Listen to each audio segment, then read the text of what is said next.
All right, looks like the room is filling up. Give it a few more seconds here, then I'll start at 5:01.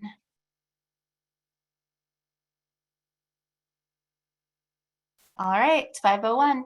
Well, hello everyone. Thank you so much for being here today this evening. I want to welcome you all to this first in our series of monthly evening community meetings for our 2023-24 funding plan for clean transportation incentives. So my name is Diane Sanchez. It's very nice to meet you if we haven't met before.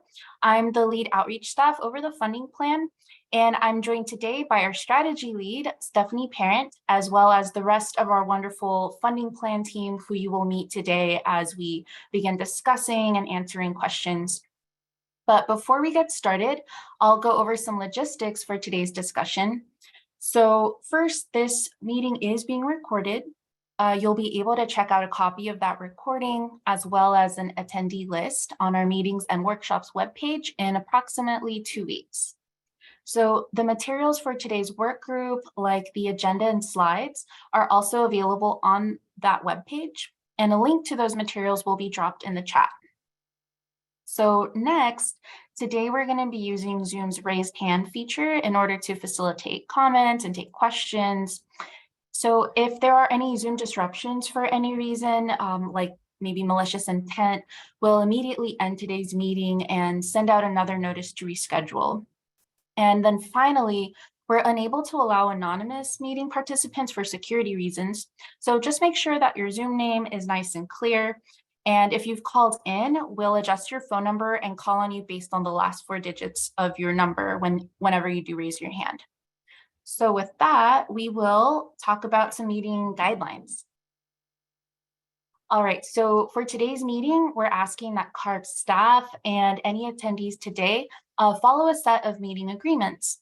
So the first agreement is that we will be respectful. So we'll be kind to each other, and we want to create this space where everyone feels comfortable sharing their opinions and their experiences. Second, we have take space and make space. So this means if you're usually quiet, challenge yourself to take more space in today's virtual discussion. And if you usually talk a lot, let's be mindful and maybe leave room for some quieter voices. Next is listen to understand. So we'll actively listen to each other. And finally, we really want to make sure that we're developing solutions with equity in mind. So equity is that idea that not everyone starts from the same place and that some folks might have unique advantages and barriers. So we really want to make sure we recognize those barriers that exist in some communities in order to really tailor solutions to their unique challenges. And so today we're joined by folks all over California, and each community is very different and unique in their barriers and advantages.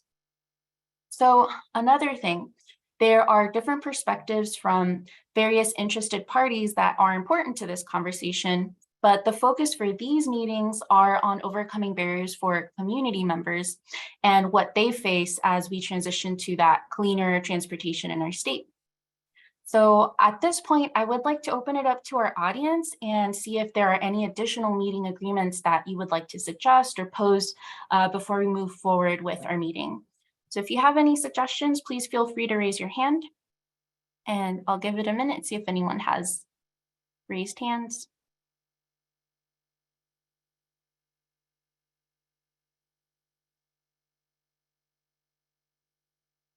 And if not, no worries, we can go ahead and move forward with these meeting agreements we have set forth. So let's go ahead and continue. All right, so here is our agenda for today. So we're going to begin our work group with a quick overview of the Clean Transportation Incentives Funding Plan, including the budget and some key changes to the funding plan process this year. Then we'll provide an overview on existing light duty and clean transportation equity investments. And then finally, we'll wrap it up with an overview of CARB's on-road and off-road heavy-duty vehicle and equipment projects. So each one of those 3 sections in the agenda will be followed by a discussion. So we'll have the intro and overview, discussion, light duty, clean transportation, discussion, etc. So we'll have plenty of time to talk, chat, take questions, and then we'll wrap up our meeting at 7 p.m. sharp. So next, let's talk about these evening community meetings and why we're here tonight. So typically, the annual funding plan development process would result in many daytime public workshops on all our different incentive projects. But we do recognize that our community members across the state have unique barriers to attending these meetings compared to folks, in industry and government or even non-governmental organizations. So this year, CAR wants to hold these monthly community evening meetings to give our community members an accessible way to engage with staff. And so the topics that we'll cover in these community evening meetings are going to cover the exact same topics that we discussed during the daytime funding plan work groups. Overall, the goals of these community meetings are going to include holding a space for community voices and for their priorities to be heard, brainstorming solutions for their clean transportation needs, highlighting the most important funding plan information for community members, and having continuous communication between staff and community. So we want everyone to feel welcome to attend these meetings and any and all funding plan workshops. But we are designing these meetings so that no one feels the obligation to attend both the daytime and the evening meetings. But that said, we're happy to further dive into any slides from other workshops if you do have any specific questions on those. So with those goals in mind for our community evening meetings, we'll go ahead and dive into today's first topic.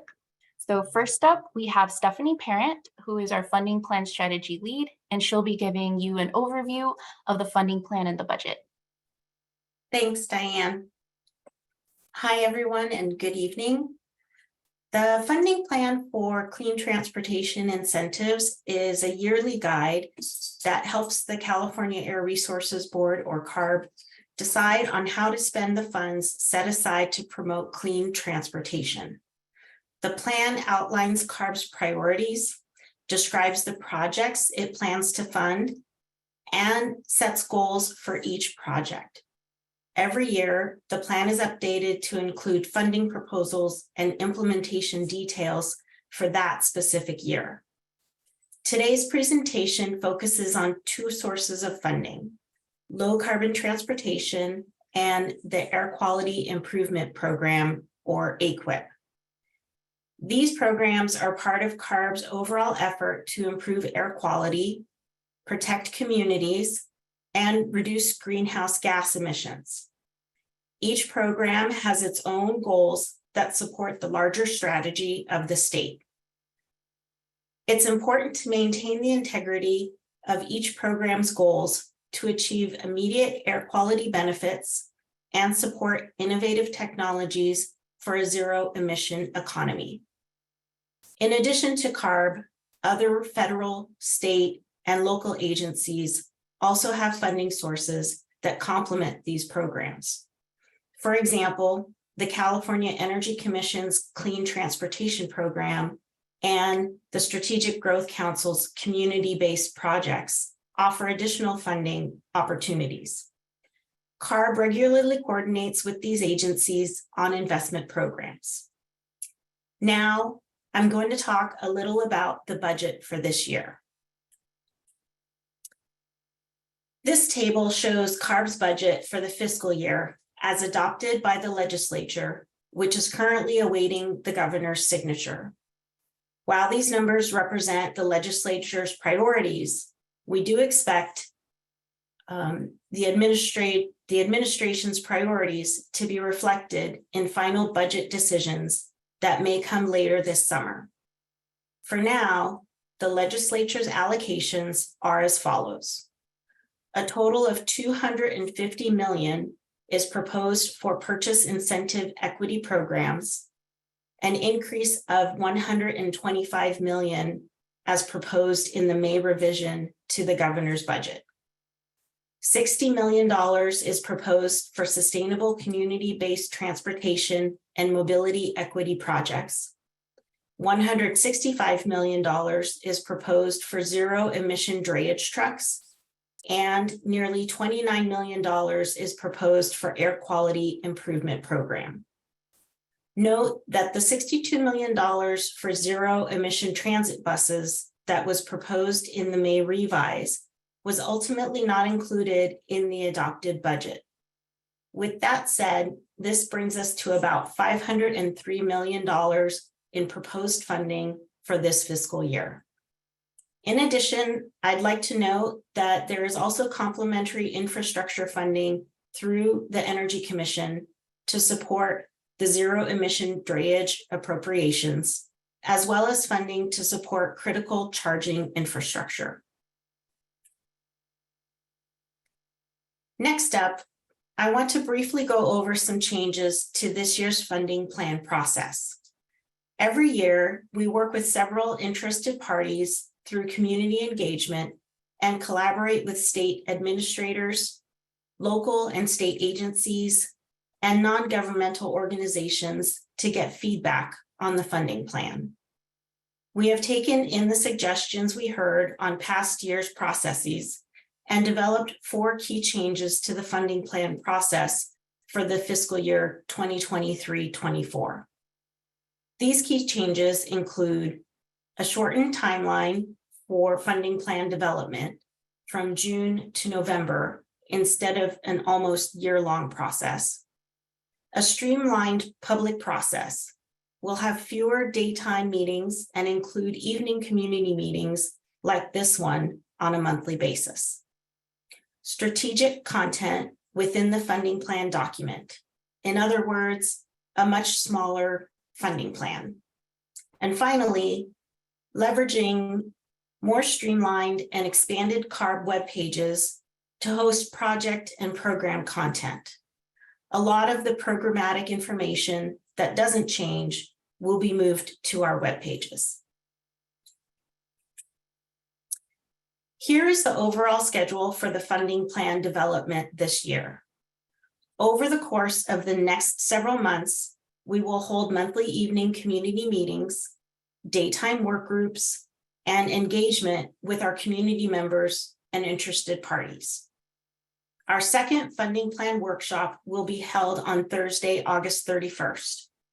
A draft plan will be released in late August, at least 10 days prior to the second funding plan workshop. The funding plan will be finalized in September, posted on our website in October for the 30-day public review period, and finally, we plan to present it to the CARB board in November. Beyond our set schedule for evening community meetings, workshops, and work groups, we have an open door policy and encourage folks to meet with staff at any time. Our team's contact email will be dropped in the chat for all interested parties to contact us. Now, with the funding plan framework and process in mind, we'll open it up for questions before taking a short break and diving into our next topic.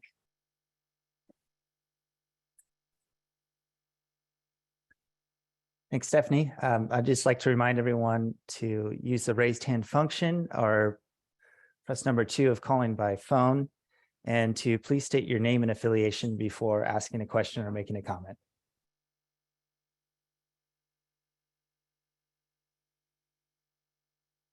It looks like we don't have any hands raised yet. Give it a minute.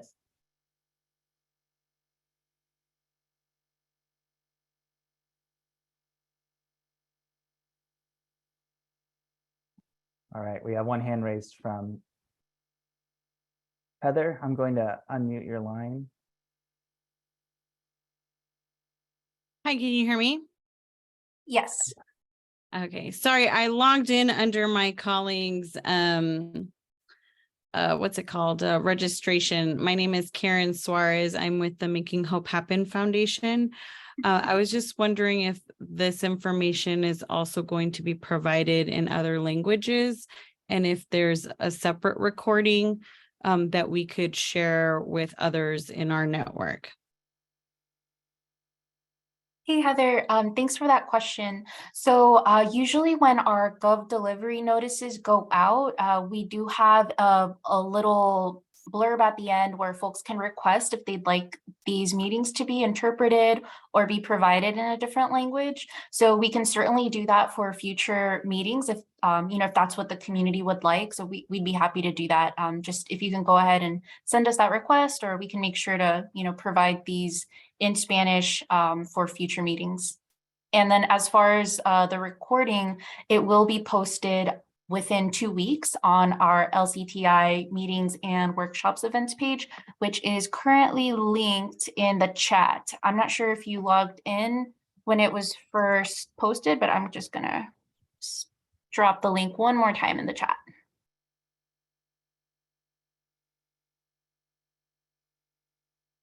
Thank you, Karen. Thank you. All right, we have another raised hand from Kathy Carriage. Kathy, your line is unmuted. Thank you. Yeah, Kathy Carriage, and I work with I'm a volunteer at a lot of different organizations, but I guess the main one might be 350 Bay Area Action. I just wanted to ask, what do you think the chances are that this funding level will remain the same? Or do you anticipate that some of it might be negotiated away before it's signed?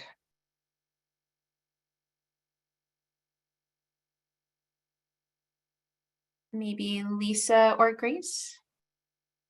Yep. Hi, Lisa McCumber. I'm the branch chief over the Equitable Mobility Incentives projects.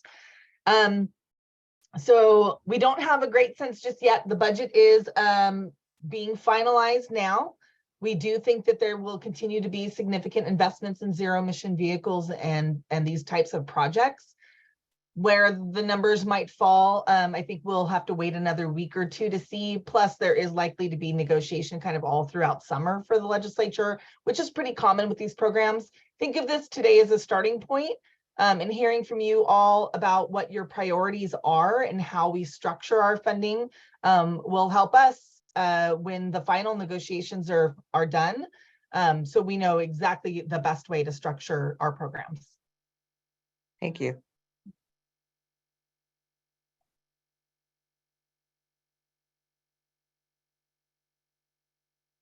All right, doesn't look like we have any other raised hands at the moment.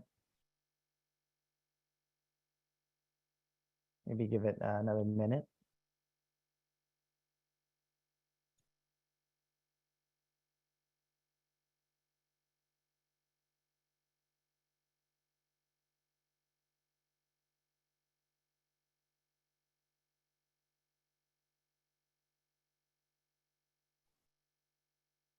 All right, another raised hand from Heather again. Sorry. AKA Karen. Oh, Yeah, sorry, Karen. No, Sorry. I don't know if you can rename me because I know you have limited. I just for accessibility purposes would be really easy, much easier if we could copy links and copy like if I try to highlight the things in the chat, it doesn't let me copy anything. And so I know that's just an access thing on the Zoom side, but I just wanted to flag that. The link I'm able to click on, but if you start to put any additional things that don't hyperlink right away, it's going to be really difficult for us to be able to navigate. So just wanted to flag that for you all as you're trying to create more access to being able to communicate with you all. Yeah, no, thank you for flagging that. So just to clarify, so in the chat, you are able to link, or you're not able to click the link? Able to click the link, not able to copy and paste the email address. Yeah. Oh, that is really strange. Okay. We will work on that on the back end side, and then try to get that fixed for next time. And if we can't fix it, then maybe we'll try to figure out a different way to get that information to you. Yeah, thanks for flagging that. All right. Thank you, Karen. Made a note.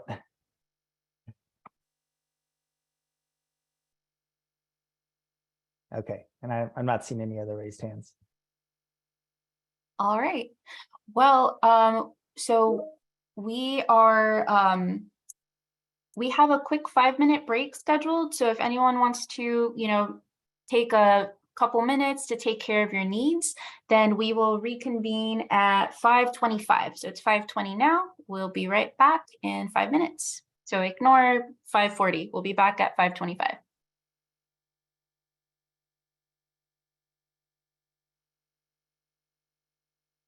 All right, everyone.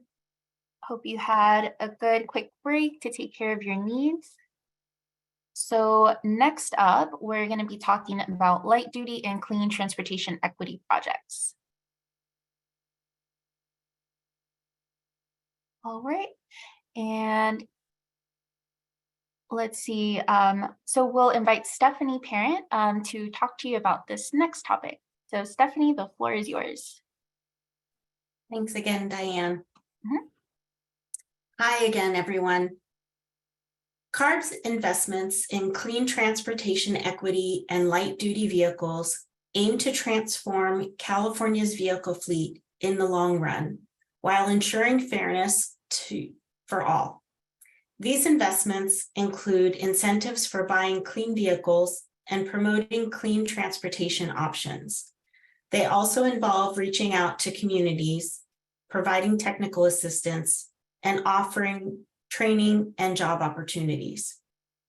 The vehicle purchase incentives started with the Clean Vehicle Rebate Project, or CVRP, in 2009. In fiscal year 2014-15, CARB introduced clean mobility pilot projects, which expanded on these initial investments by providing additional transportation options for communities. These investment strategies align with policy, legal, and regulatory goals. They promote a fair transition to a clean transportation future by reducing greenhouse gas emissions, improving air quality, encouraging the use of zero-emission vehicles, or ZEVs, and ensuring that priority populations have access to ZEVs and clean transportation choices. These efforts also support community protection initiatives that work hand in hand with these goals. In this slide, we can see CARB's suite of vehicle purchase incentives. I will go over each of these programs. However, if you'd like more detail, you can access the presentation from our first funding plan workshop that was held on June 8th. The link to these slides will be dropped in the chat. The Clean Cars for All program, or CC4A, replaces older, polluting vehicles with cleaner vehicles. This program is currently offered through participating air districts, but will be available statewide later this year. 4 participating air districts include the South Coast Air Quality Management District, the San Joaquin Valley Air Pollution Control District, Bay Area Air Quality Management District, and the Sacramento Metropolitan Air Quality Management District. San Diego County Air Pollution Control District's program is expected to open soon.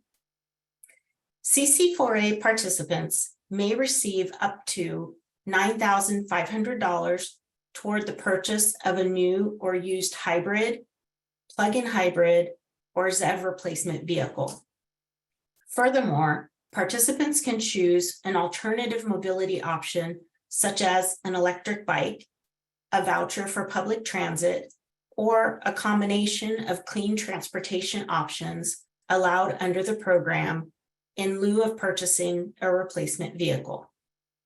In addition, buyers of plug-in hybrid and battery electric vehicles are also eligible for up to $2,000 toward home charger incentives or prepaid charge cards if home charger installation is not an option. The Financing Assistance Program provides low interest rate loans and vehicle purchase grants to lower income individuals to help them get into newer, cleaner vehicles.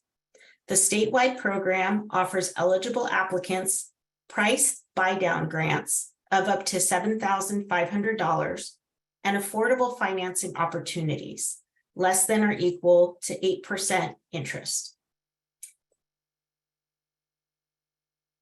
including up to $2,000 for a level 2 home charger installation for eligible vehicle purchases, or a $1,000 prepaid charge card and a free portable level 1 charger. The regional programs for Bay Area and Sacramento offer a buy down opportunity of up to $7,500, low interest loan opportunities, less than or equal to 8% interest rate, up to $2,000 for a level 2 home charger installation for eligible vehicle purchases, or a $1,000 prepaid charge card and a free portable level 1 charger, and additional financial and advanced technology education and training. The Clean Vehicle Rebate Project, or CVRP, provides rebates for the purchase of new plug-in electric vehicles with larger incentive amounts available for lower income consumers.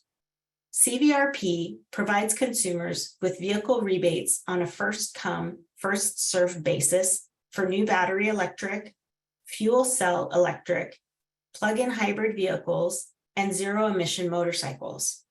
The program is available to California residents that meet income eligibility requirements and California-based businesses, fleets, communities, and local governments.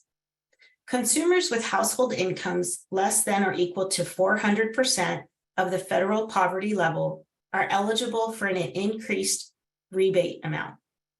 Some public fleets may be eligible for increased rebates if facilities are located within the boundaries of a disadvantaged community census tract. One of our newest efforts is the California e-bike incentive project, which is expected to launch later this year.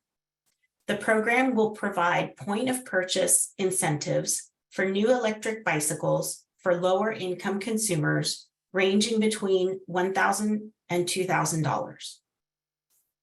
Access Clean California is a multi-dimensional outreach project that streamlines access to and coordinates outreach for clean transportation and clean energy equity projects for consumers. The project resulted from community desire to make incentives and information on these opportunities more readily available, as identified in the Senate Bill 350 Barriers Report. Payment issuance strategy and demonstrations is a newer effort being developed by the California Integrated Travel Project, or CAL-ITP, and is administered by the Capital Corridor Joint Powers Authority. This effort will support various projects across CARB's light duty and clean transportation programs, as it will help to develop a streamlined payment strategy for transit and electric vehicle charging. CARB was recently allocated funds to develop and implement the Zero Emission Assurance Project, or ZAP, which will help alleviate low-income residents' concerns about premature battery degradation, as it will provide incentives for battery or fuel cell replacements in used ZEPs.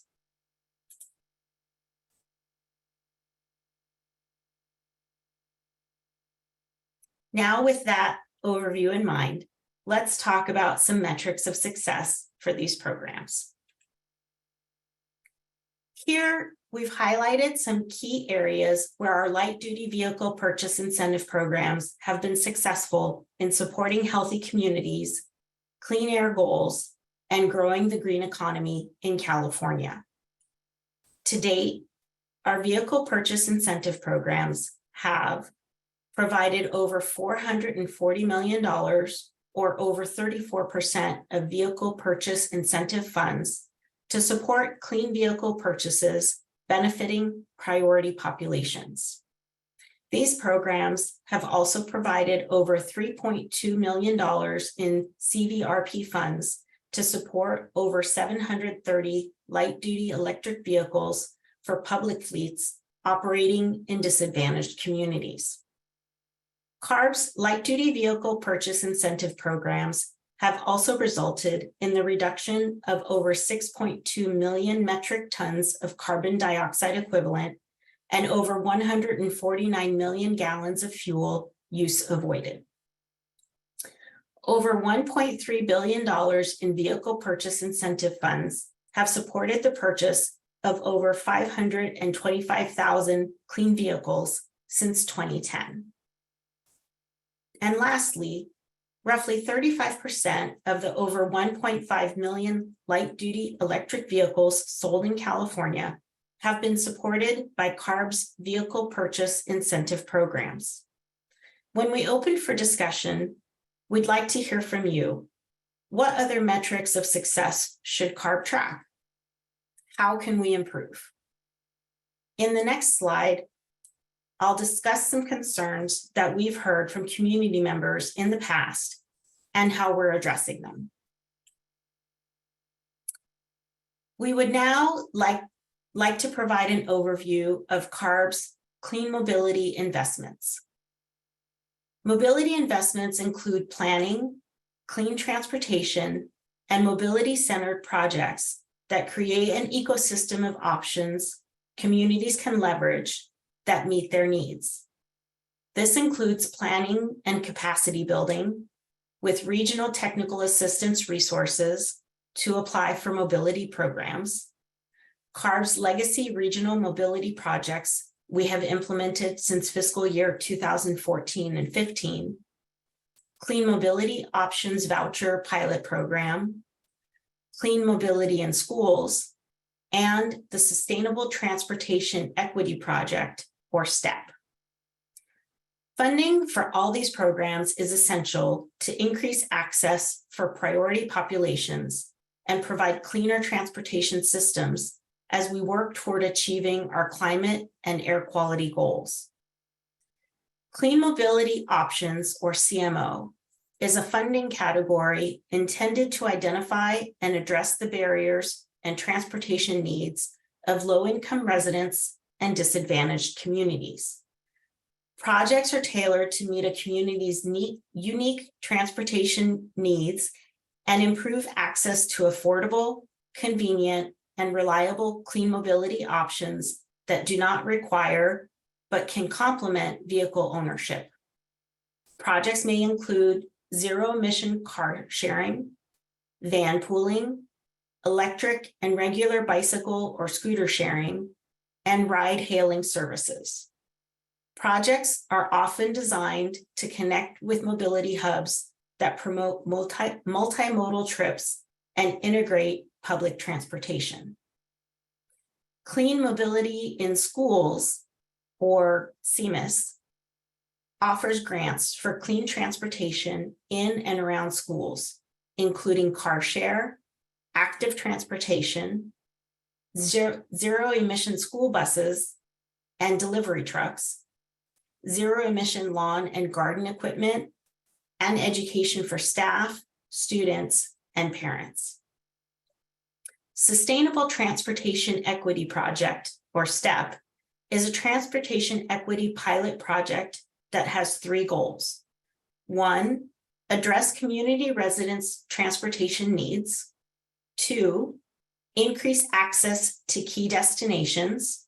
And 3, reduce greenhouse gas emissions and vehicle miles traveled. It pursues these goals by funding planning, clean transportation, and supporting projects in disadvantaged and low-income communities. It is a competitive grant program administered directly by CARB that provides a source of funding for larger projects than are funded through the CMO program. It also provides flexibility to fund projects that address community residents' needs and encourages grantees to prioritize community involvement and decision-making in every stage of project planning and implementation. Workforce training and development. CARB also aims to support the green economy and economic recovery through workforce training and development investments.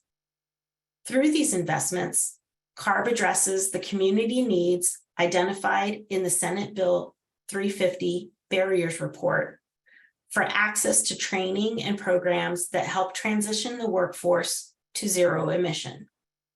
Nearly $3.8 million has been allocated to date for workforce training and development.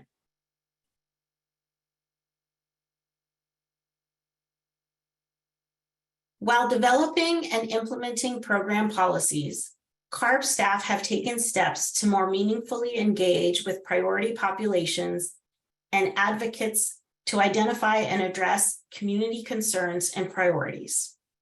Staff continue to identify and reach those who have not traditionally been at the table when decisions are being made about programs that impact them.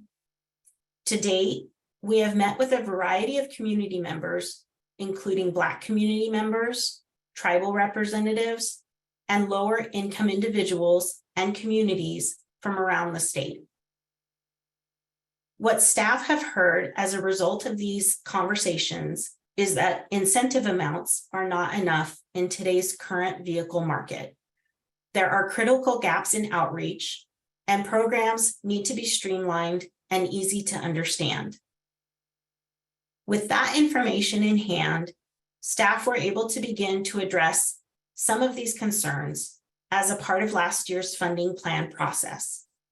Staff proposed to increase incentive amounts across all the vehicle purchase incentive and mobility programs, continued to align program requirements, and dedicated additional funding to provide more targeted outreach and education. But we know that more work needs to be done, and we hope to learn and adapt even more this year. Now, with that in mind, we'll open the conversation up for discussion so we can hear from you. All right, awesome. Thank you so much, Stephanie, for that really excellent overview. So before we open it up, I want to remind everyone that today's meeting is for community voices to be uplifted.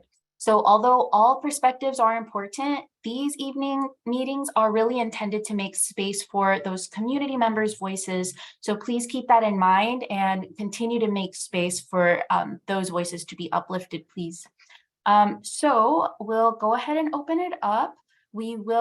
We're taking all questions, all discussion, but we will also be dropping some potential questions for you in the chat. So keep an eye out for those. You're welcome to answer those questions or pose your own or discuss whatever you would like as well. So with that, I'll pass it on to Sean to facilitate some questions. Thanks, Diane. We have our first hand raised from Mark Roast. Mark, your line is unmuted. Thank you. Can you hear me? Yes. Okay. So I'm Mark Roost with Sustainable Energy, Inc. And you can improve the results of your work by, one, support repowers and conversions to battery electric on in-use vehicles. Benefits: multiply the number of vehicles in decarbonizing by 2 for early work, 3 for volume, and 4+ for mass production. Second, encourage refurbishing older vehicles. Well, actually, that's a point to support it rather than a benefit, but it turns into a benefit. Next, drastically reduce environmental footprint of decarbonizing compared to new vehicles, and move income from jobs from large corporations, mostly out of state, to local small businesses. And that would be the cooperatives and other community operations to do the conversions from conversion kits. And also, you can improve results by something that I see no reference to. I don't see any reference to conversions. I also don't see any reference to funding new technologies.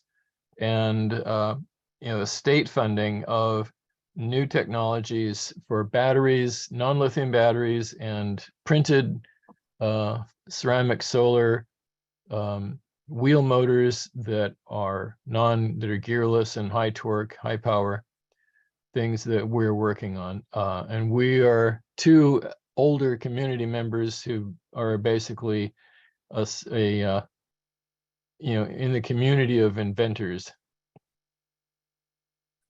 Thanks, Mark. Definitely appreciate that perspective from the inventors.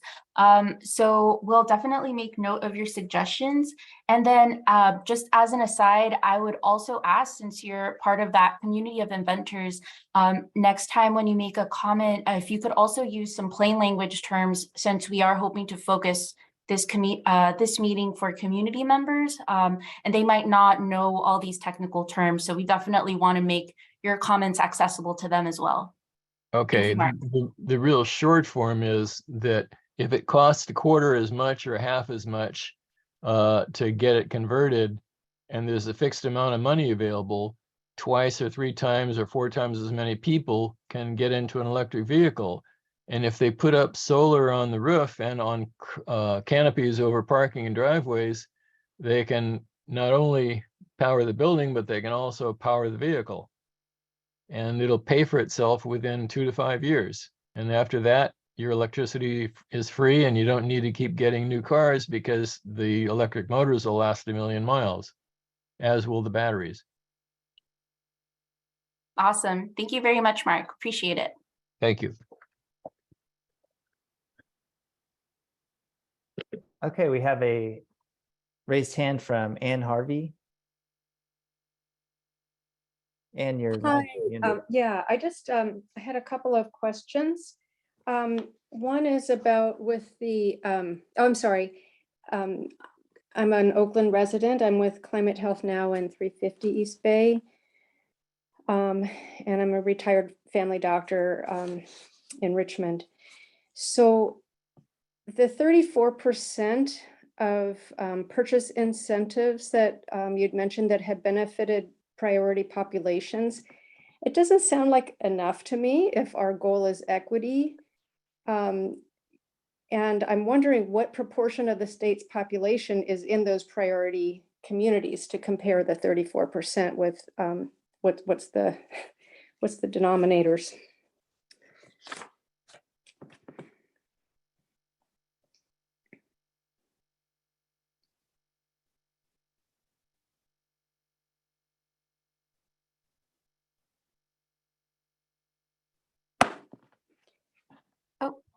Thank you, Anne. Was that the end of your question?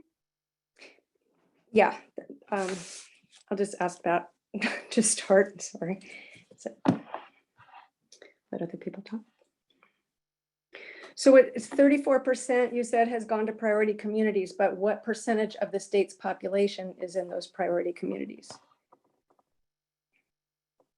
Okay, I see. What slide was that you were referencing, Anne? Diane, this is slide 14. Slide 14. Okay.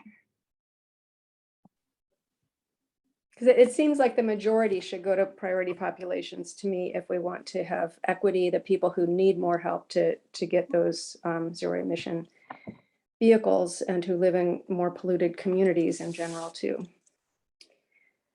Thanks, Anne. I think part of the challenge with these numbers is these numbers are looking at our vehicle programs over their lifetime. And the majority of these projects ran and had kind of a place before we started moving our investments towards supporting disadvantaged communities and even low-income communities and low-income households. So these numbers are cumulative over a dozen years of programs where the bulk of our investment for disadvantaged communities has really just been in the last 6. Totally happy to parse that data out, but I don't think we can answer that question directly tonight. But we can make a note of it and try to loop back with you if that's okay. Thanks. Mm-hmm. Yeah, but we definitely want to emphasize that number would be much higher. Like, for example, if we just looked at last year, and we'll follow up with you and we will look into that data. Thank you.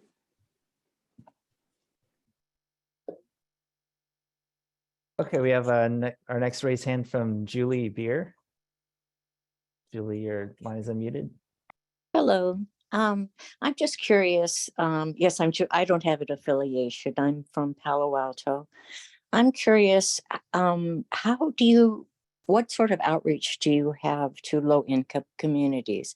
Do you go through social service agencies, or how do you reach these people? Thank you.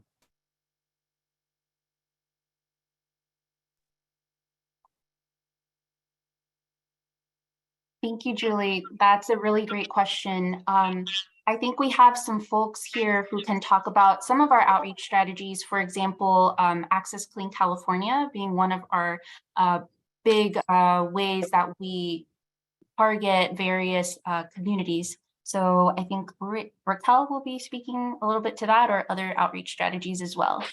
Yeah, I'll start off first. Julie, thank you for that question.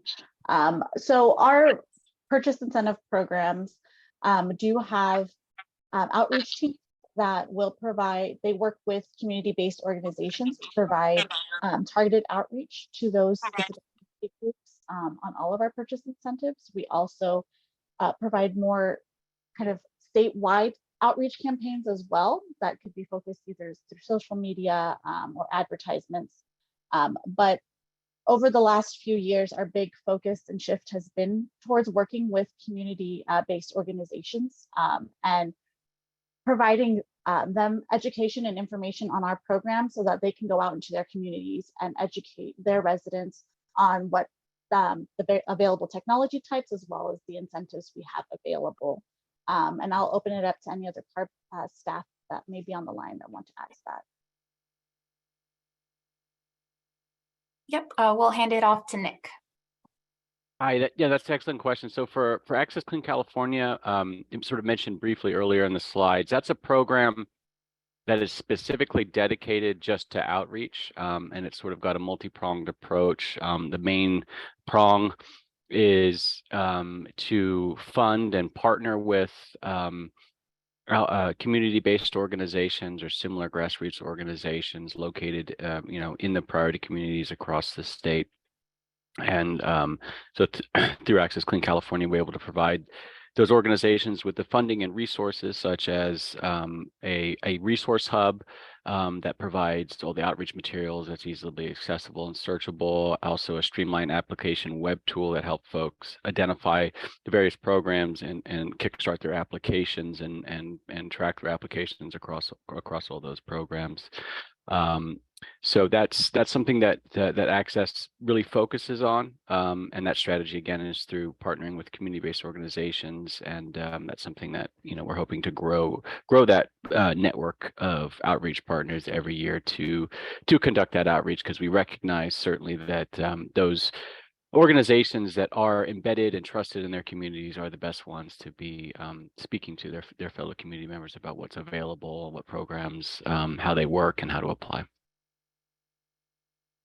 Thanks, Nick. And then Julie, I also just want to say we're always looking to hear from community members, especially if there are communities that we have overlooked or haven't heard from. We definitely have, what I call like an open door policy. Like when people reach out to us and say, hey, we haven't heard from you before, we're so happy to hear from them and make those connections, because sometimes we don't know who we don't know. So, just definitely putting that out there. We want to hear from everyone. And so if you have communities in mind or small community organizations in mind who you think we should be connecting with, definitely let us know.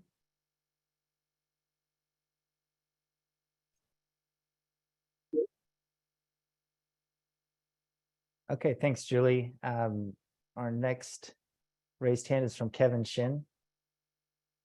Kevin, your line is unmuted. Great, thanks for the opportunity. So I have a question, and I guess a comment. So my question, first of all, will be, can you all speak more to the kinds of technical assistance that are offered to individuals who are looking to apply for funding through the various incentive programs? And then my comment is, I have some concerns around there being a pretty significant discrepancy between addressing the greenhouse gas emissions goals using some of the incentive programs and the safety for some of those communities. Right now, the incentives for CVRP are much higher and have much higher limits and allow for people to be able to purchase much heavier vehicles, such as SUVs and pickups that are much more expensive, versus encouraging them to look at smaller and less heavy vehicles. Those heavier vehicles pose a increased safety risk for vulnerable road users. So I'd like to understand what was the thinking behind the way that the incentives were structured, and also why not put more effort behind incentivizing lighter weight electric vehicles and things like e-bikes in order to reduce the risk to road users, while also meeting the goals for reducing emissions.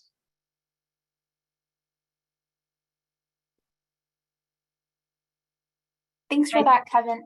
Oh, go ahead. Yeah, no problem. I was just going to say thank you very much for that too.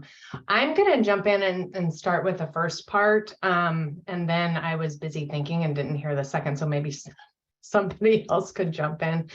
But I think your first part of your question revolved around technical assistance for those interested in applying to our programs.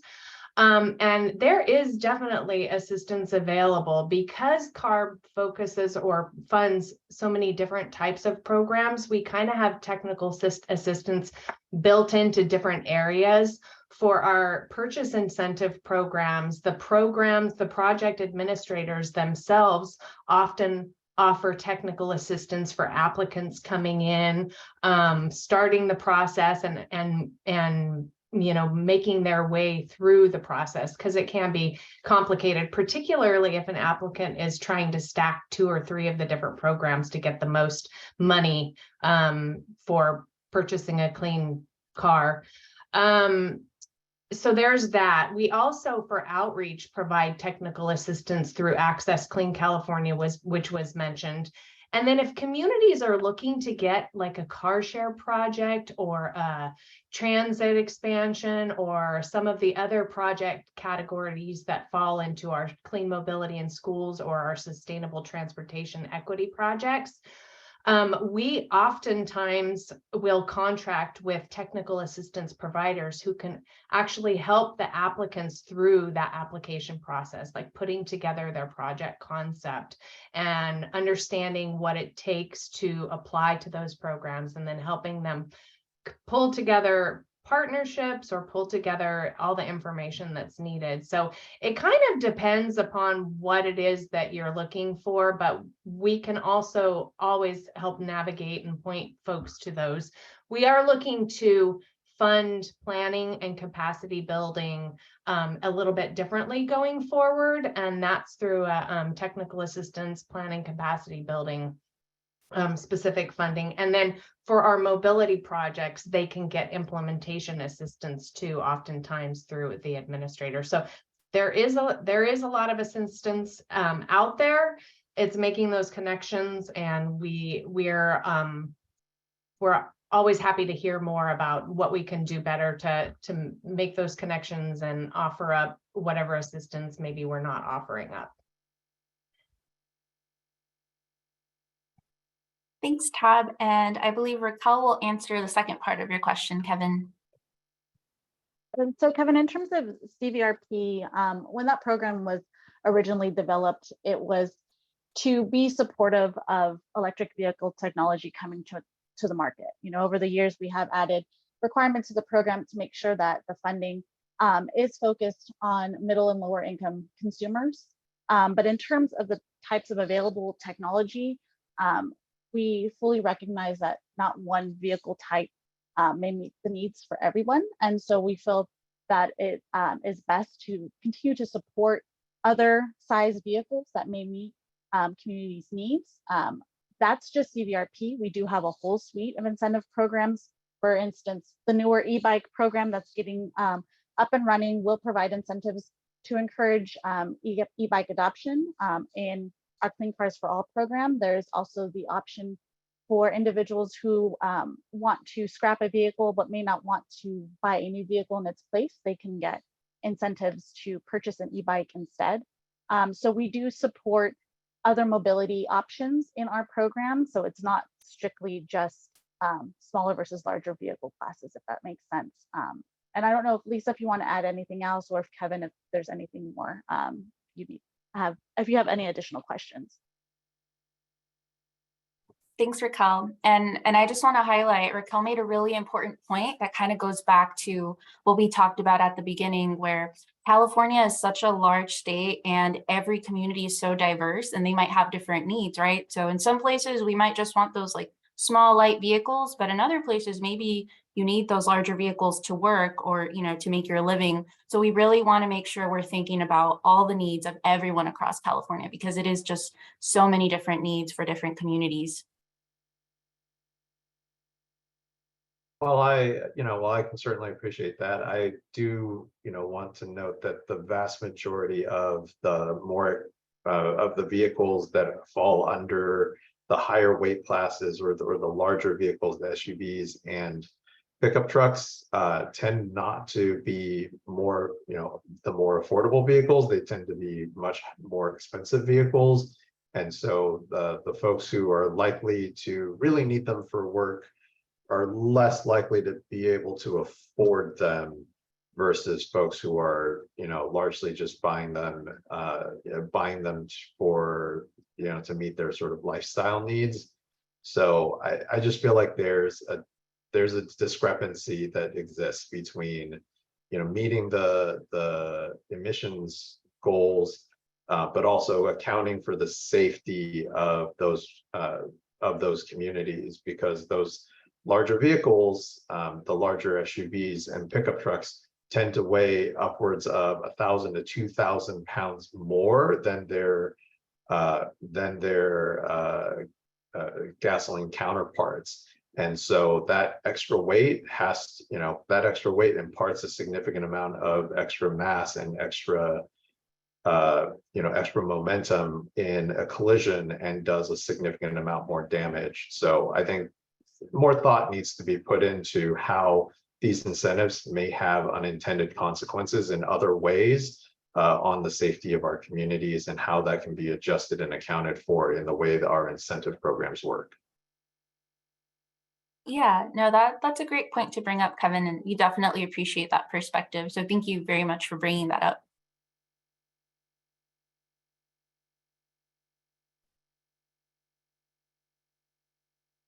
All right, thanks, Kevin. We have another raised hand from Jessica Desjarnet. Jessica, your line is unmuted.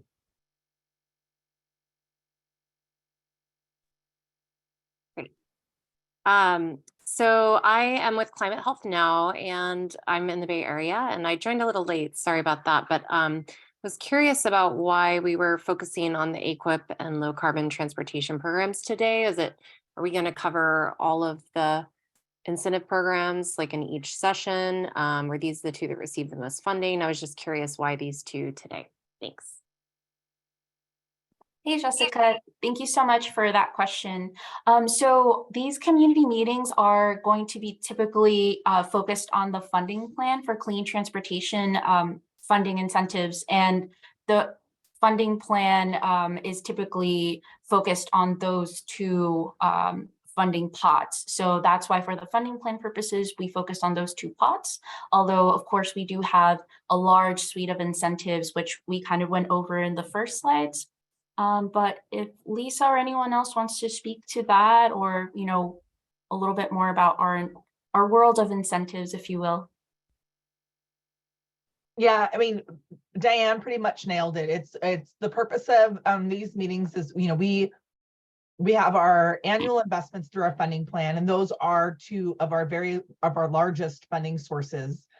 And we have traditionally, through development of this plan, have just focused on daytime meetings and maybe here and there a kind of one-off evening meeting. And we've really, during the daytime, that's typically when we hear from our NGOs, our engine or equipment manufacturers, our other kind of business partners that are in the typical kind of 9 to 5 world.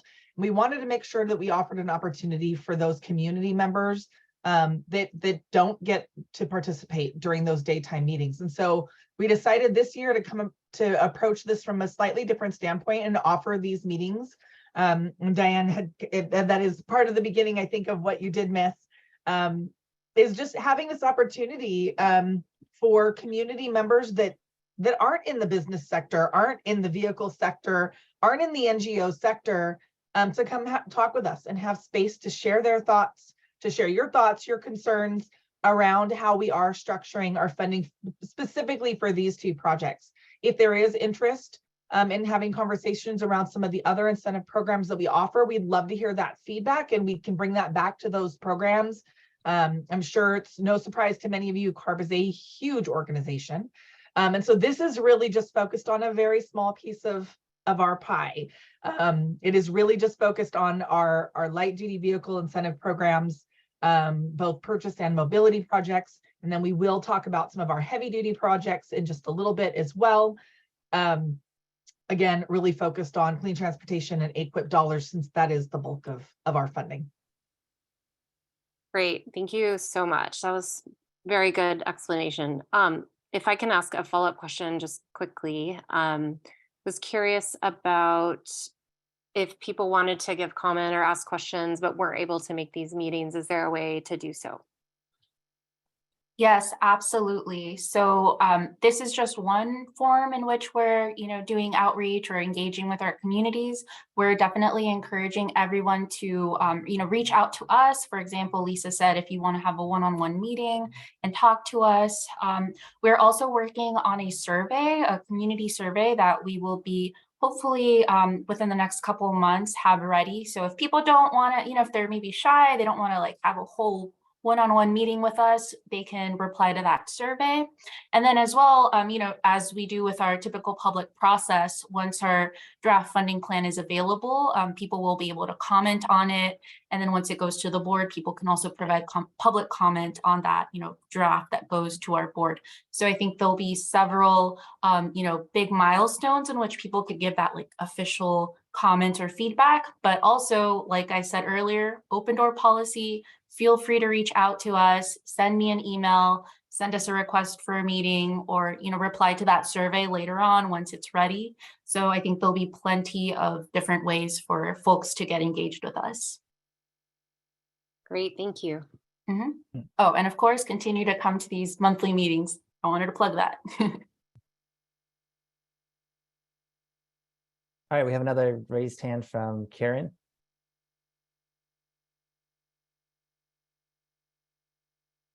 Karen Suarez from the Making Hope Happen Foundation.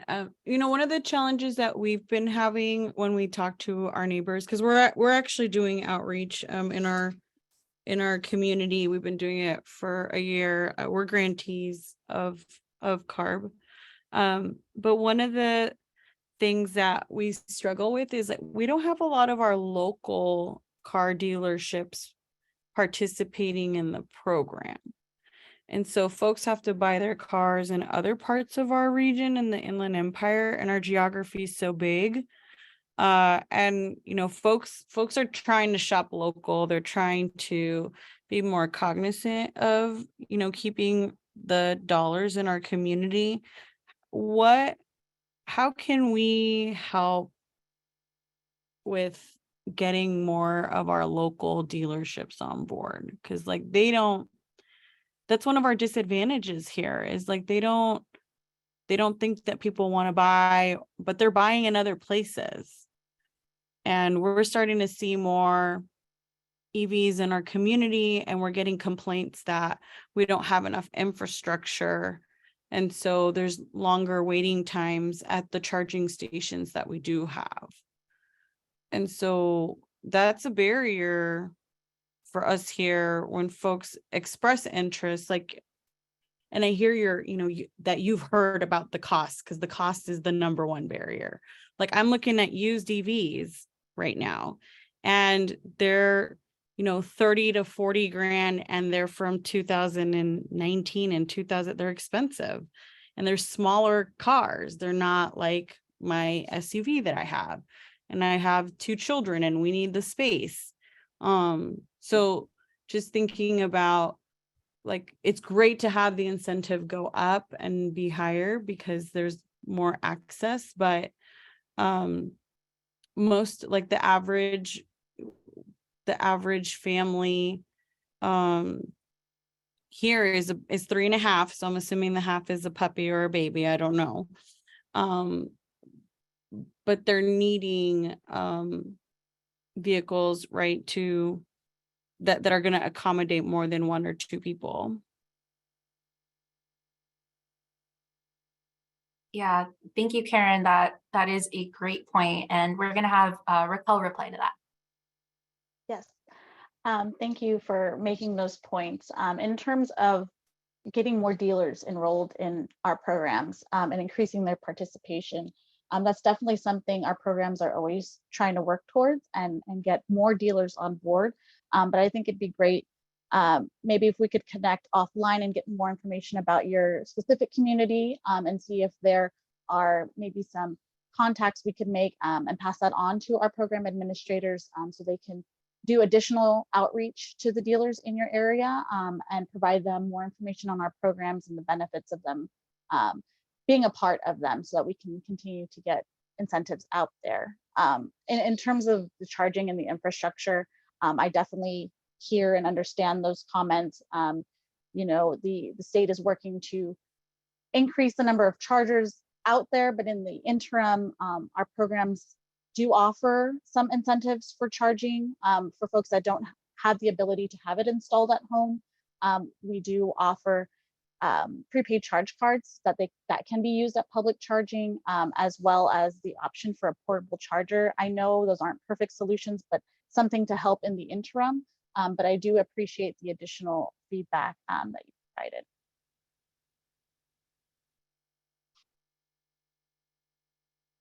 And this is Nick Narenberch again. I'm the staff lead at CARB for Access Clean California. I just wanted to point out too, in terms of affordability, of course, you make a really good point. And one thing that we're trying to do to help that is through Access Clean California is to help facilitate stacking. And by stacking, I mean basically allowing folks to add up all the various incentive projects that you're allowed to add up. And there are more incentive projects beyond what CARB offers for vehicle buy downs too. And so like that's something we try to do through Access through the Benefits Finder streamlined web tool application tool is to, you know, something we're working towards to make even easier is to facilitate stacking not only what CARB offers, but what other sort of regional municipal governments offer, and also some of the larger utilities offer. For example, PG&E in Southern California, Edison, I believe, offer up to $4,000 for a used EV that you can stack with like Clean Cars for All or the Financing Assistance Project. So that's something also to, that's a tool that, you know, through Access that we're helping to make that even more affordable. Is that a link? Well, you can go to accesscleanca.gov.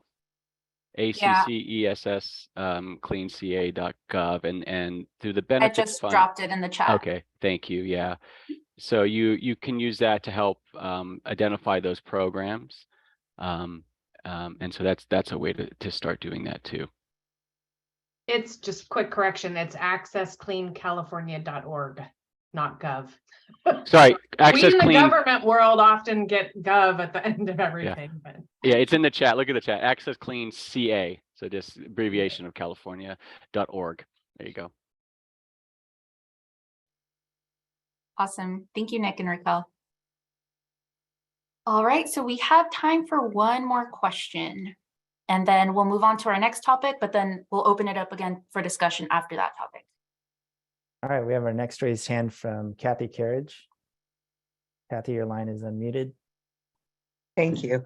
I wanted to echo some of what Kevin Shin, I think it was, said about really trying to incentivize people to buy smaller cars. If professionally they don't need a truck, they really should be in a smaller car, not only for the safety of other people in the community, but also just for sustainability reasons. So the bigger the truck, the heavier it is, the more batteries you're going to need.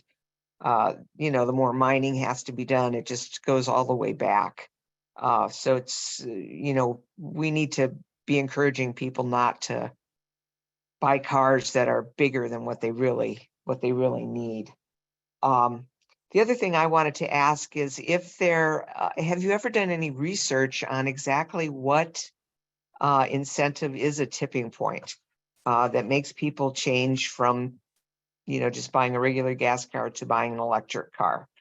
And if that varies by income level. Thanks. Thank you, Kathy.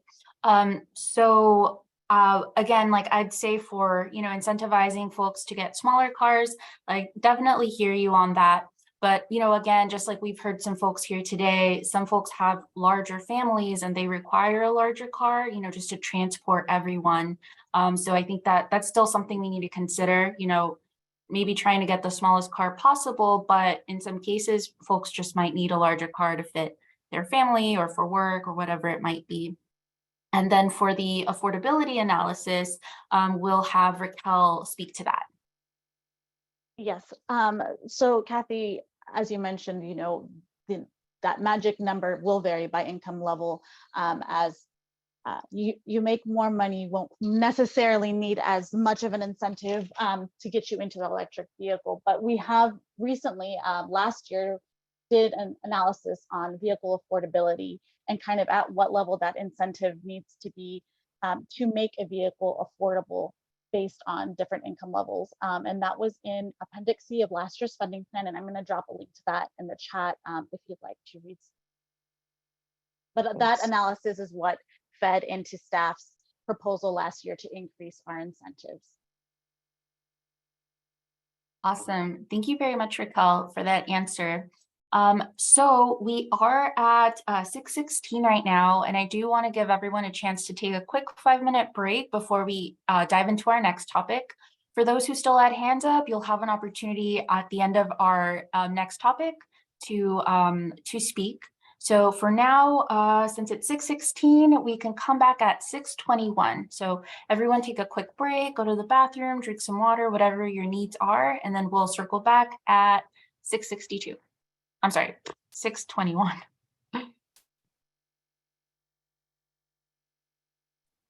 All right, everyone. So thanks for coming back. Hope you had a good, quick little 5-minute break to take care of your needs.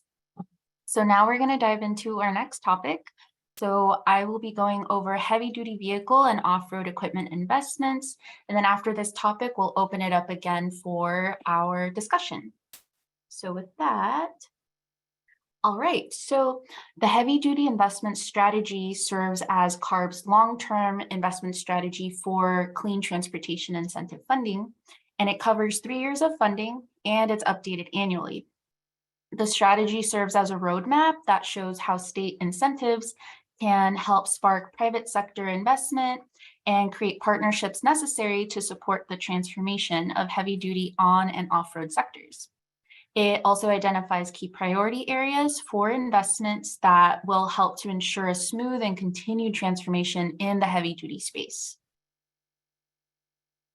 So similar to our last agenda topic, we also have several metrics for success.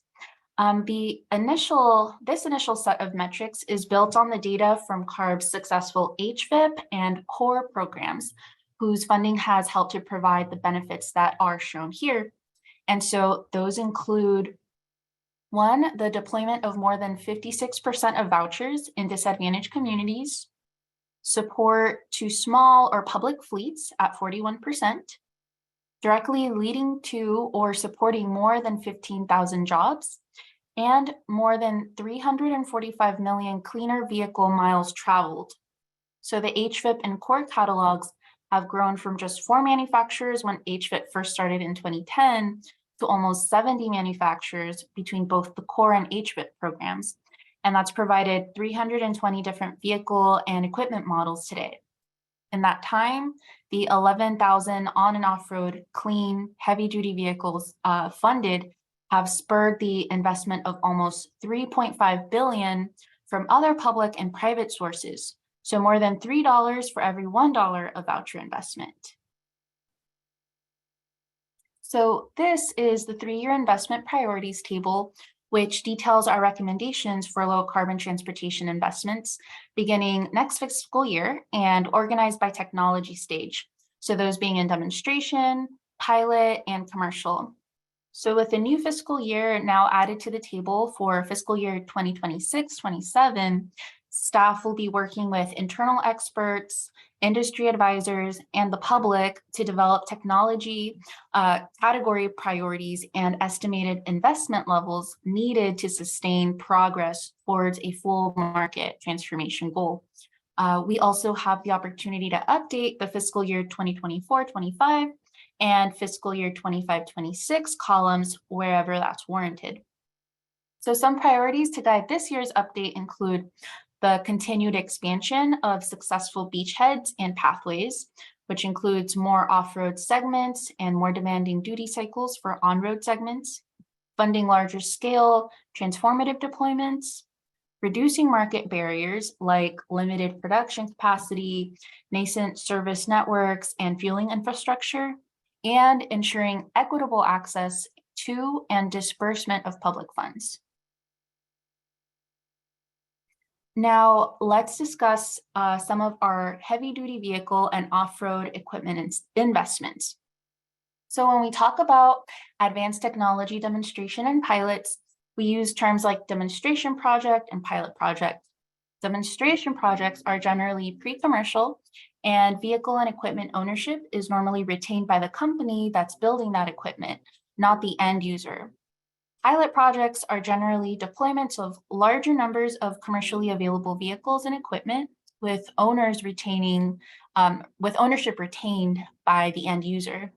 So many project categories are eligible for funding in the soon-to-be-released solicitation that's set to be released in late June and close at the end of September 2023.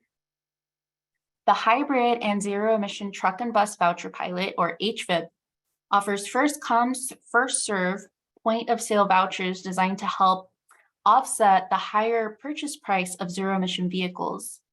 HVIP is open and accepting applications with over $300 million available in standard HVIP and more in set-aside funds for zero-emission drayage trucks, zero-emission transit buses, zero-emission school buses, and small fleets, which were identified as key market segments in last year's budget.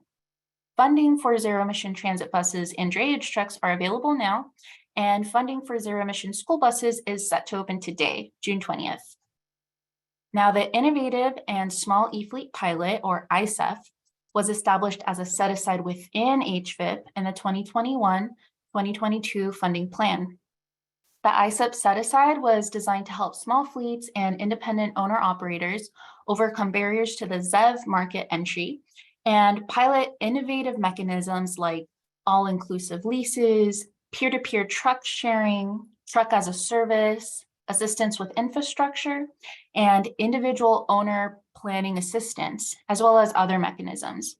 These small fleet participants include companies with 20 or fewer trucks operating in California, making less than $15 million in annual revenue. Now, there is a Senate Bill 372 or SB 372 that directed CARB to develop an assistance and purchasing support program to assist in the adoption of medium and heavy duty zero emission vehicles. This program was to include financial support such as incentive, loan programs, and risk reduction strategies, in addition to non-financial support such as web resources, technical assistance, and training. Staff worked on numerous resources to offer non-financial support to stakeholders seeking to adopt advanced technologies. In the coming months, staff is focusing their efforts to successfully implement our educational and technical assistance programs. We'll also be working with our partner agencies to share data and resources so that we're all moving forward together and doing everything we can to assist the public when it comes to purchasing and operating medium and heavy duty zero emission vehicles successfully. Now, the Clean Off-Road Equipment Voucher Incentive Program, or CORE, is a first come, first served voucher program, and it's intended to accelerate the deployment of advanced technology in the off-road sector by providing a streamlined way for fleets to access funding, which will help the incremental cost of such technology. CORE targets commercial-ready products which have not yet achieved a significant market foothold.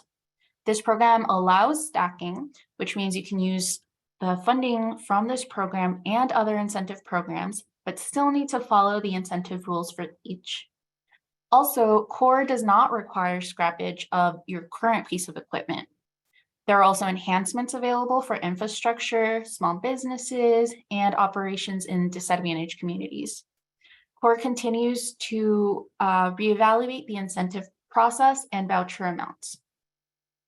Now, CARB's Loan Assistance Program utilizes AQIP funds to help small business fleet owners affected by the in-use truck and bus regulation that fall below conventional lending criteria and are unable to qualify for traditional financing, and it helps them secure financing for upgrading their fleets with newer trucks.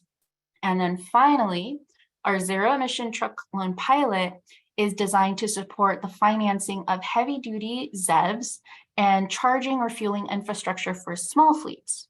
CARB is partnering with CEC to build on the successful relationship in implementing the Truck Loan Assistance Program with CPCFA through their California Capital Access Program, with lenders to learn from borrowers of small business fleets what is needed to make a successful transition into the zero-emission technology. CARB understands that no one program will be the answer for all fleets, so this pilot is one of several strategies we're exploring to support fleets as they transition to zero emission. And CARB is working with prospective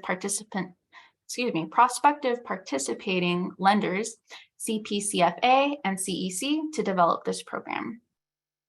So with that, we'll now open it up for questions.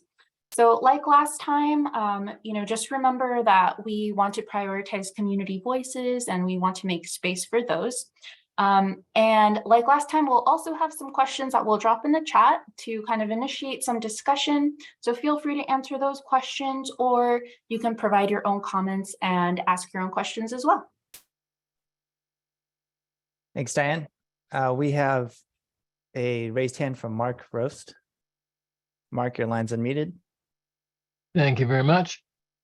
Mark Roost, Sustainable Energy Inc., and I'm also an advisor to the Silicon Valley Clean Cities Coalition. And regarding heavy duty and medium duty, we recently interviewed some of the fleet owners at the Port of Oakland and found that the major issue, a blocking issue, is that PG&E is not going to have enough electricity to serve fleets there for years. And the solution to that is to put solar on canopies over parking and driveways, as well as putting solar on the roof and putting stationary batteries in so that you can actually charge at night and work during the day. Now, something going back to the light duty vehicles and the questions that you wrote.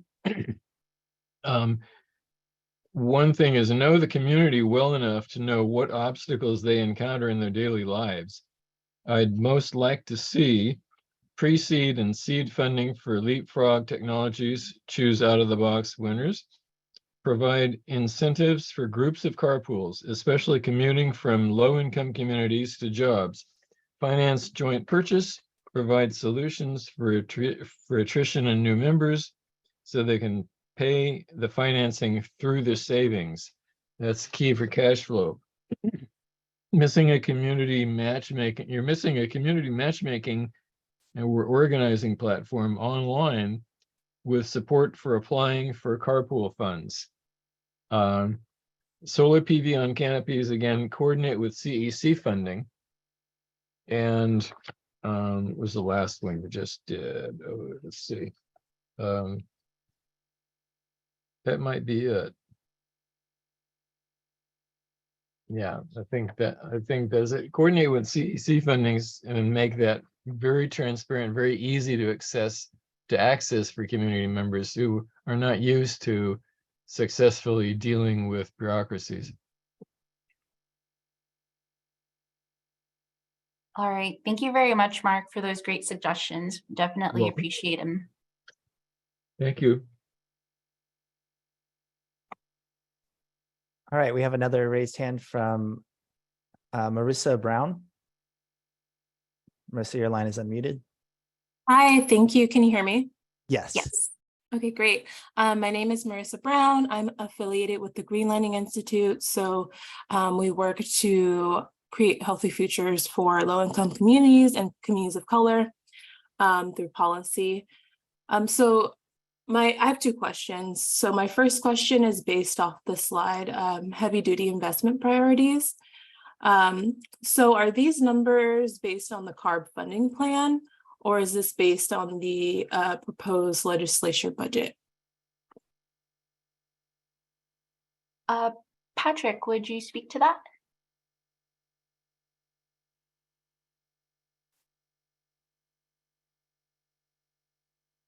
Actually, I think maybe Jason Crow would be able to answer this question. All Yeah, right, sounds good.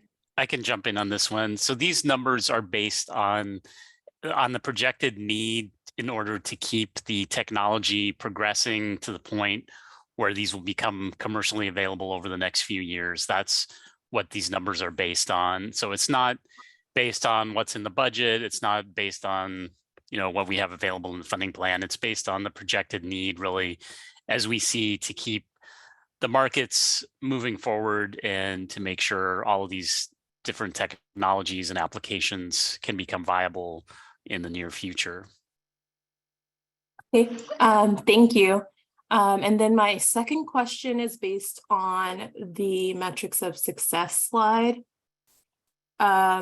So in particular, the 56% metric, as we know, vehicles move through different neighborhoods. So I'm just wondering how CARB defines vehicles and equipment deployed in disadvantaged communities. So these are vehicles or equipment that have been funded through one of our incentive programs. And so it can be vehicles that are either domiciled within those communities, or they can be operating in those communities. For example, it could be a truck fleet that's housed in a community, or it could be a transit bus that's operating through a community. It can be construction equipment. It could be airport equipment. It could be a number of different things, but those are typically how we count those. Okay, and then when you say domiciled, can you define domicile?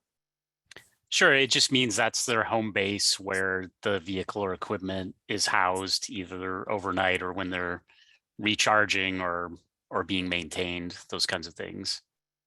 Okay, I'm just wondering about the accountability piece, because is this self-reported information? No, these are based on the actual vouchers that have been provided to different fleets or operators. And this is based on the data that we have on the addresses from distributing those vouchers. And we can also we can also provide a link to more information on that in the chat. Okay, so is there any other additional accountability piece to make sure that these vehicles are actually housed or operated in the community? Sure, a lot of these vehicles as well have devices to show where they are physically operating at any given time. So that is another piece of it. I'm not sure how we can, if we have that data that we can share, but we do know that we do have telematics on a lot of our vehicles. Okay. Yeah, that's a great point, Jason. That was the point that I wanted to add, which is we do have telematics. The manufacturers are required to submit telematics data every quarter, and part of that information shows the time and the miles that the vehicle is operating in the disadvantaged communities. However, the main metric that we use is domicile location. And again, that's based on the addresses provided on voucher requests, as Jason mentioned. Patrick or Jason, can you define telematic information? Is it just what you shared, or does it go beyond that? Yeah, so basically telematics information is GPS data that's transmitted through a cell service, and that's installed on the vehicle. And the manufacturers, they collect that and send us a aggregated report. So we don't have information on each individual vehicle. However, we have information on the overall fleet of the vehicles that the manufacturers are providing or have deployed. Thank you. Thank you so much. Okay, we have another raised hand from Samantha Ortega. Samantha, your line's unmuted. Hello, everyone. Can you hear me? Yes. Very good. So Samantha, I'm calling from Charger Help. We are a women minority-owned company based out of Los Angeles, California. And I would like to provide a comment and perhaps some feedback. The company started because there was, I guess, limited resources for maintaining the charging stations. Our company, provides maintenance services to level 2 and level 3 chargers. So, the topic of reliability of the charger, especially in low-income communities, is really important to us, and really important that they are included, or it is included in every funding program that is tailored to electric vehicle charging infrastructure. So I look forward for that to be included in these programs. Yeah, thank you very much, Samantha. Definitely appreciate that and the work you do. Thank you. All right, we have another raised hand from Ann Harvey. Ann, your line is unmuted. Hi, I have a sort of a general question in that for many of the programs in both the sections of this presentation, the programs are first come, first serve incentive programs, which may sound like the fairest thing, but I'm not sure it is. People who have more access to information, people who have more experience in applying for things, people with better education may all be favored that way, especially depending on how you get the information out about the availability of the programs. So I don't, that's maybe the easiest way to do it, but it may not be the most equitable way to do it. I'm thinking of, like, when I volunteer at the Alameda County Community Food Bank, there's, tons of people there driving their old cars who are all low income. And there could be flyers handed out there and to all the programs that give out the food, that let people know, like about Clean Cars for All or other programs, and offer assistance with how to apply, and not just make it first come, first serve, but maybe more needs-based or something. So I'm just wondering if you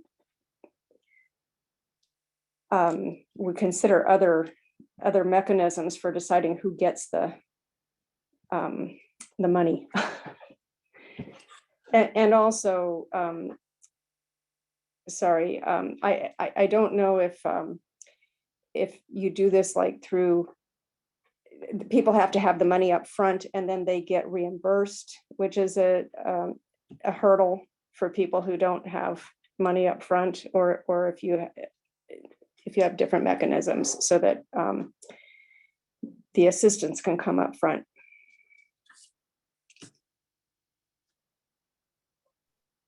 That's it. Yeah. Hi, Anne. Thank you. Tabitha Willman again.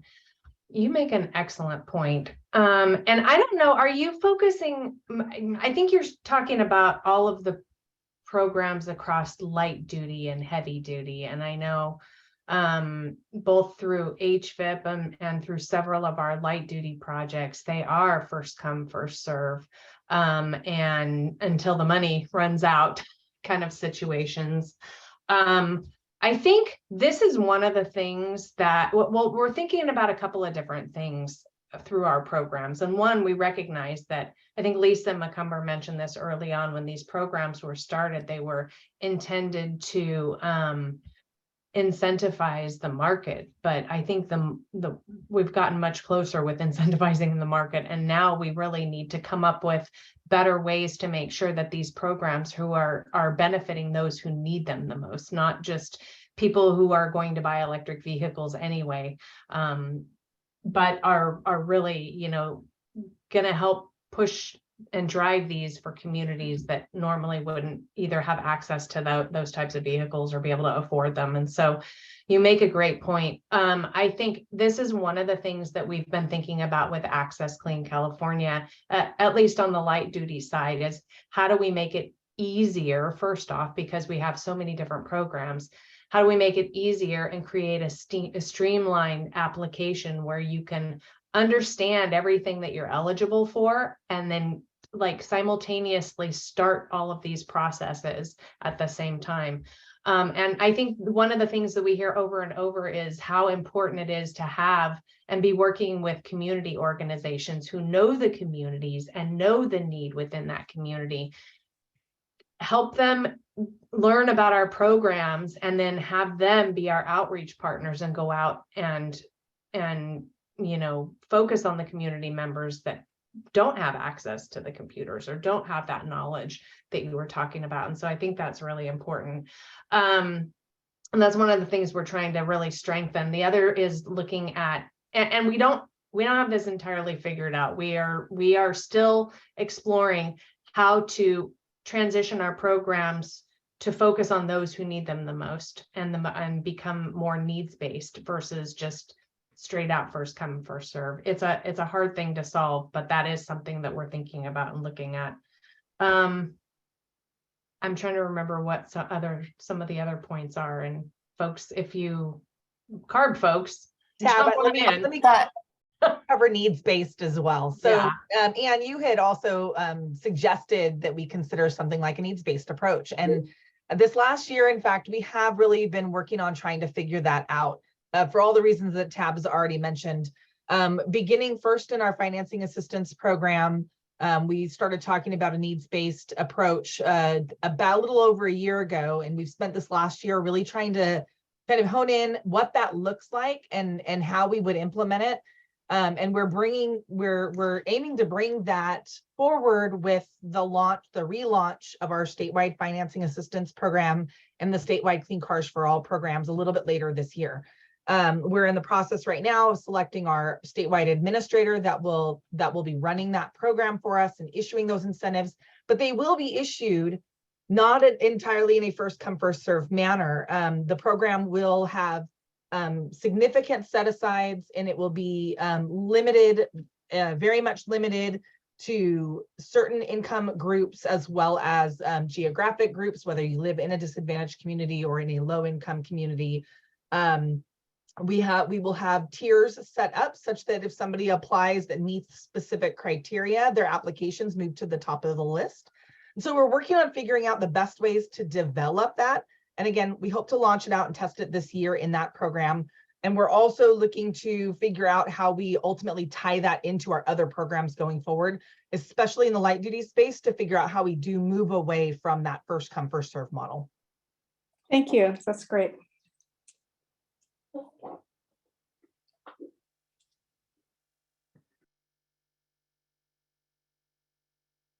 All right, we have our next raised hand from Athena Tan.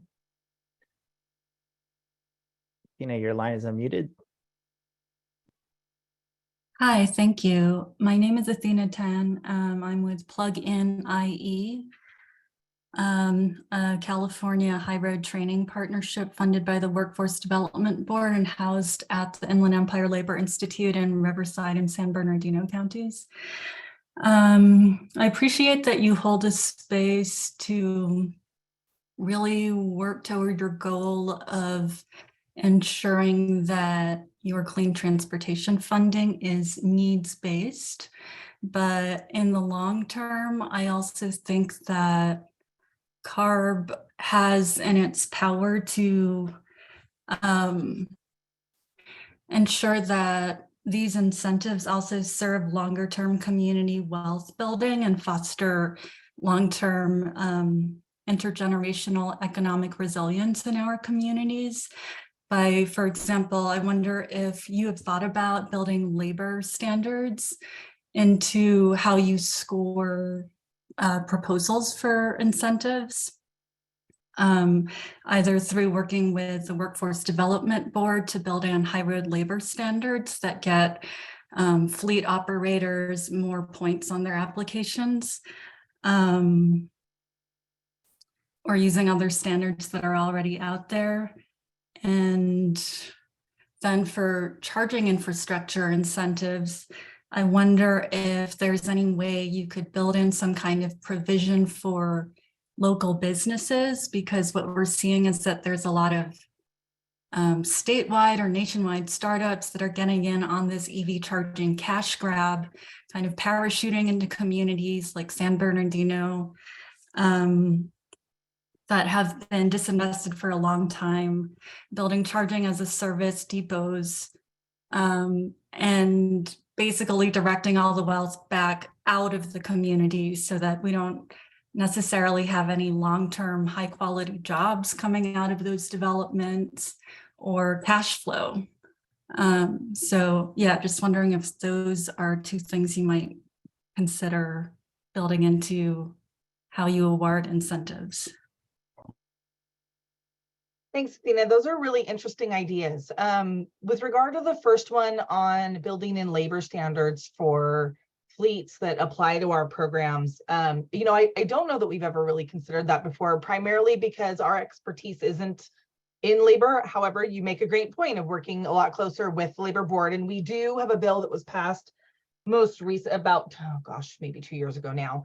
And we do have some minimum labor requirements that we'll be implementing moving forward with our projects, especially on the heavy duty side. And so that's something we'll kind of go back and think about how we can build things like that in. To your overall kind of general premise, though, on building resiliency, capacity, and so forth at the community level, we do have a suite of incentives that I think really are, attempting to start to get into that space. Because you're right, we want our incentives to be more than just a quick drop on a piece of technology that eventually that technology is going to leave your community at some point, and those long-term benefits aren't going to necessarily stay. And some of this really just comes to the full evolution of our projects. Our projects, again, started out on these kind of single technology forcing programs, but we have started to really move towards more of a community focus.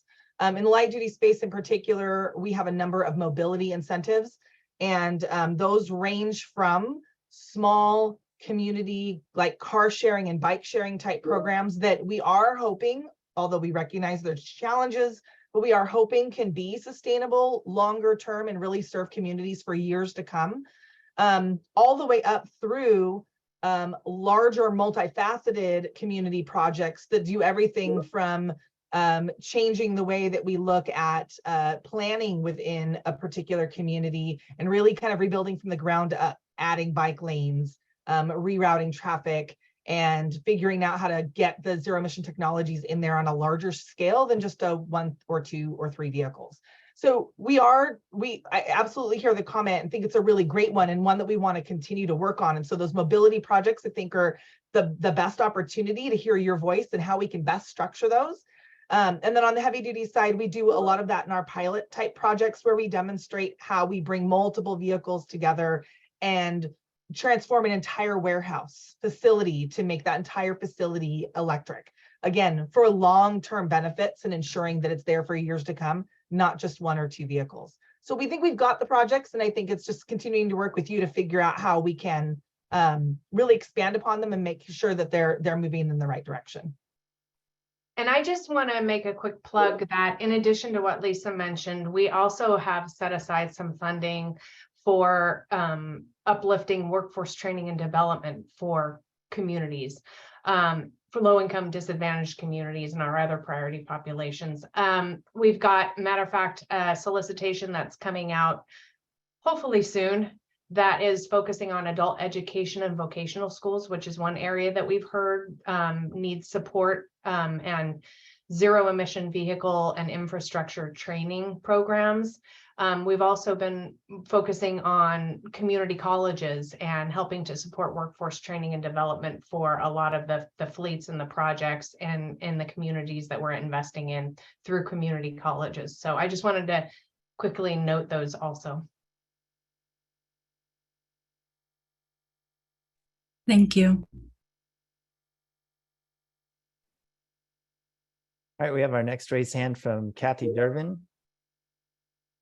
Kathy, your line is unmuted. Hi. First of all, I want to thank the CARB staff for doing these evening workshops for community members.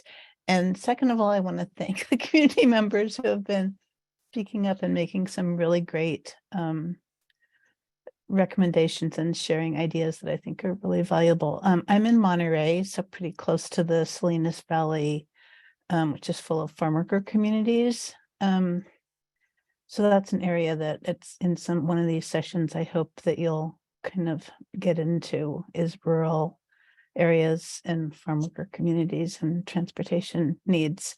But because Tabitha raised this, I was going to wait till the very end to ask this question, but she raised it. So the idea of a kind of integrated or common application, both outreach and application process that makes this easier for underserved populations, I think is really important going forward, especially if you think about the federal money coming. And I don't know how CARB is integrating kind of any of the IIJA Infrastructure Investment Jobs Act or Inflation Reduction Act money that's got transportation, particular transportation funding in it. So I think that's one of the challenges and opportunities kind of going forward. And maybe you can't speak to that tonight, but you can do that in another session. Thank you, Kathy. Yeah, definitely appreciate you bringing up the rural and farm worker communities. And yeah, we'll definitely make sure to bring that up and speak to it a little bit more thoroughly in a different session. So stay tuned, continue to come to these monthly community meetings, and we'll make sure to address that. Thanks, Kathy. I think we have time for one more question and then we'll wrap up since we're getting close to time. Yeah, we have our last raised hand from Karen Soares, or actually just lowered. Oh, there we go. she raised it again. Okay. All right, Karen, your line's unmuted. Thank you. For the heavy duty vehicles, like we've been met with some resistance about the technology not being there. We do see a big opportunity with our anchor institutions, right? Like our hospitals and our school districts and our county, like they have really old fleets. We're learning about how old their vehicles actually are. And it would be a great benefit to, have them transition. But there is still a lot of resistance. Like, are there presentations that community members can do to kind of make the case for adoption and to try for these programs? Because it matters who's in leadership and even the personal opinions that they might have. And I think data and examples of what's happening in other communities would be really helpful to make a case.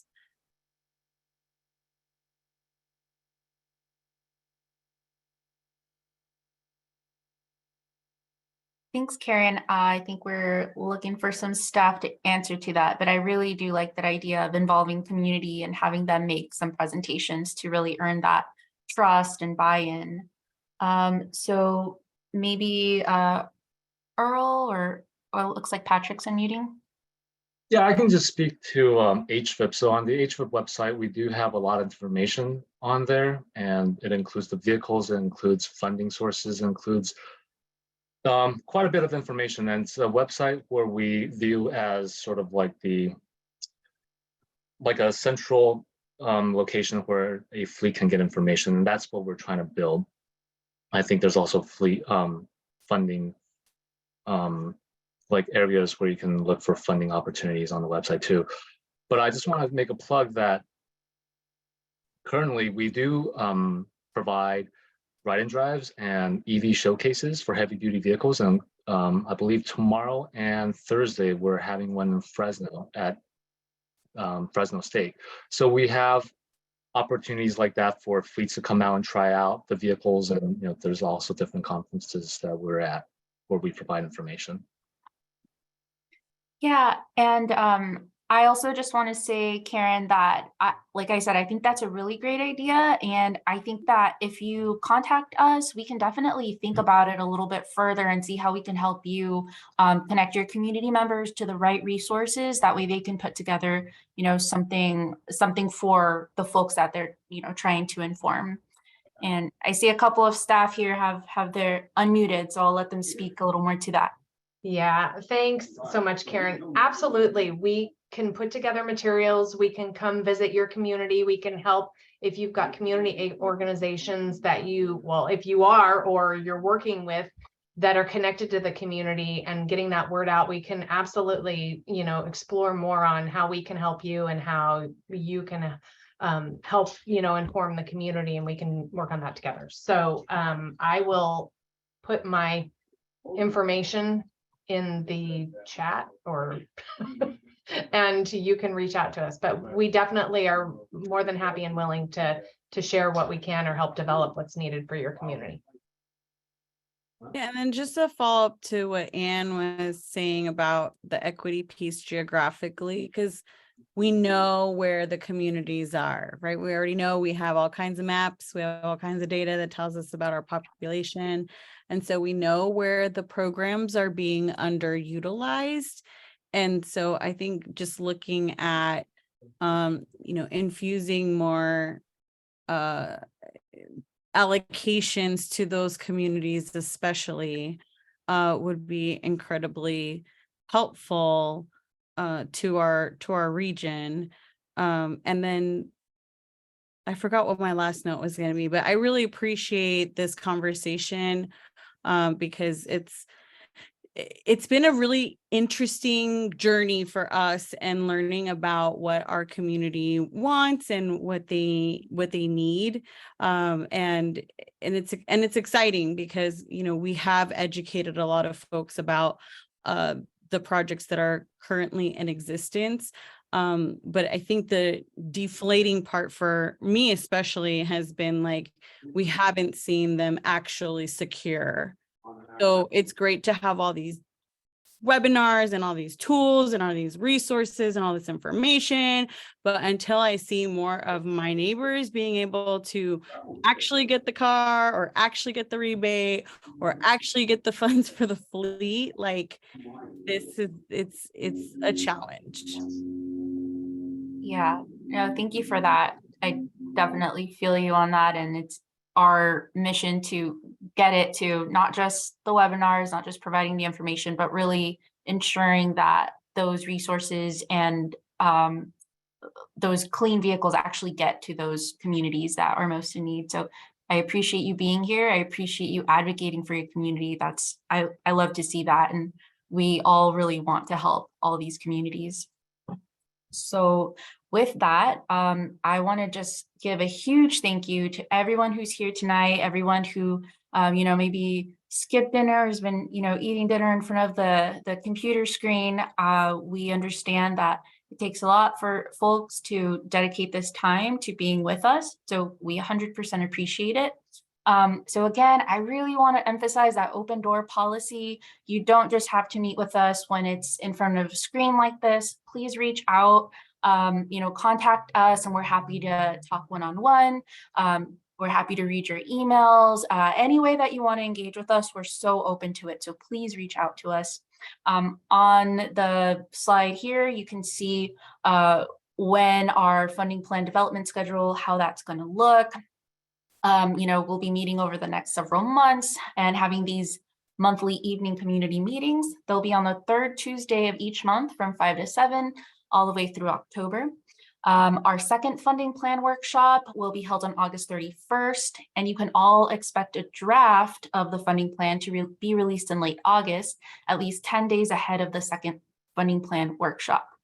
And then the funding plan itself, it's going to be finalized in September, posted in October for 30-day public review, and finally will go to board in November.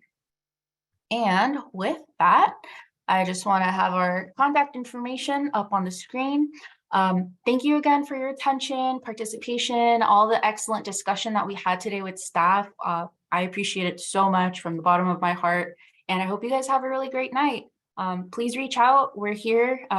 It's our job to talk to you, listen to you, and implement your suggestions and feedback. So thank you again. Have a great night, everyone.